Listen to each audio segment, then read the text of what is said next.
老美现在的七伤拳颇有种神功大成的迹象啊！各家政策智库翻遍了整条 AI 算力产业链，转了半天所谓的王牌制裁，最后竟然哆哆嗦嗦的套出来一个对光模块的制裁上啊！就在昨天，外媒搞了个独家爆料，说啊，美国联邦通讯委员会，就是那个天天给自己加戏的这个 FCC， 正在起草禁令，计划要禁止进口中国生产的新型号高速光收发模块啊，目标直指支撑下一代 AI 算力集群的 1.6T 和 3.2T 产品。首先呢，这只是释放出来的一个口风啊，一个草案，算是极限施压的老戏本了啊，都看腻了。那它这个时间呢，确实有点鸡贼啊。它是这样的，整个禁令的核心逻辑呢，叫新老这个划断。然后呢，已经完成 FCC 认证的，正在供货美国的 800G 以下的成熟型号不受影响，你接着卖。真正被盯上的是 1.6T 和 3.2T 这些下一代新品。换句话说呢，老美现在不想掀桌子啊，因为自家的 AI 数据中心正嗷嗷待哺呢，根本离不开中国货啊，容易饿死。但现在呢，他又想把未来技术迭代的主动权啊强行攥在自己手里，这个时间点就选得很有意思了啊！今年2026年恰恰是全球光模块迭代的关键节点。800G 进入部署的峰值， 1.6T 开启商用元年， 3.2T 完成技术验证。北美4大云厂商啊，亚马逊、微软、谷歌、Meta 的下一代集群采购决策全挤在今年的3、4季度。禁令要是年底落地，刚好就卡在了交货的前夜，这是想给咱们的技术升级啊踩急刹车。再叠加今年11月啊，美国的中期选举，对华强硬可能是他们两党政客仅存的共识牌，用一个没有落地的禁令向选民交个差，还能试探我们的产业底线，顺带打乱啊我国企业的海外扩张节奏。这个政治算盘打的是噼里啪啦的响啊，堪称一笔低风险高收益的买卖。很多人呢把这次禁令和今年4月落地的 FCC 的认证新规混为一谈啊，这两个不是一回事儿。4月那是抬高合规的门槛，不让你用国内实验室检测，逼着你去美国做认证，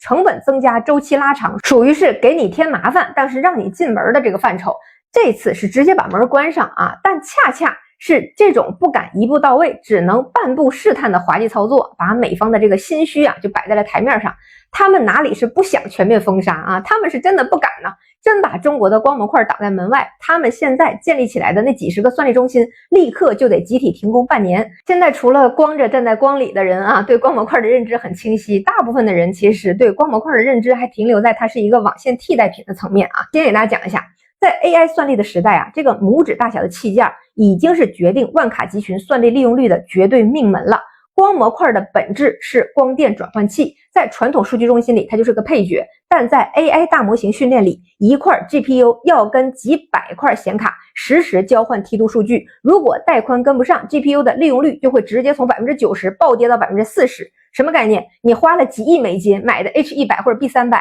因为光模块拉胯，一半的算力啊就没了，烧了哈。行业里有个特别直观的数据，就是万级的 AI 集群 GPU 和光模块的配比啊是1比 2.5， 到了10万卡级别就飙升到了1比5，要是30万卡以上的超大集群，每块 GPU 得配8个以上的光模块。你看英伟达最新的这个 GH200 啊，超级集群全光网络架构下，那个配比更是达到了惊人的1比9啊！从成本上看，那也是颠覆性的。以前光模块只占 IT 总投资的 5% 左右，现在在 AI 集群里面直接窜到了 15%到20%。Meta 的训练模型用 H100 加 800G 的方案，光模块投资占比达到了 18%。如果算上交换机的端口，在网络设备投资里面，光模块占比高达 85%， 交换机反而成了陪衬。打个最简单的比方啊，如果 GPU 是 AI 算力的发动机，光模块就是连通所有发动机的输油管，管子不够粗啊，这个马力再大它也是白搭，管子断了，整个集群直接瘫痪。从这个角度上来看，老美盯上光模块，说明他们是看清看懂了啊 AI 算力的底层逻辑的。只是可惜啊，他们虽然看懂了命门在哪里，但是呢自己却搞不出来啊，这扇门的钥匙从来都不在他们自己手里。往回咱们把时光倒退个10年，全球光模块那是美日厂商的天下啊！当时我们就只能在中低端打价格战啊，高端全靠进口。但谁能想到呢？10年后的今天，整个桌面上只有我们一家选手了。根据 Light Coating 啊，今年5月发布的榜单，全球前10大光模块厂商，中国企业独占7席，整体市占率拿下了 62%到 65%， 前6强我们占到了4个。中继续创啊，稳居全球第一，新一盛把美国的这个 Coherent 挤下去成了第2。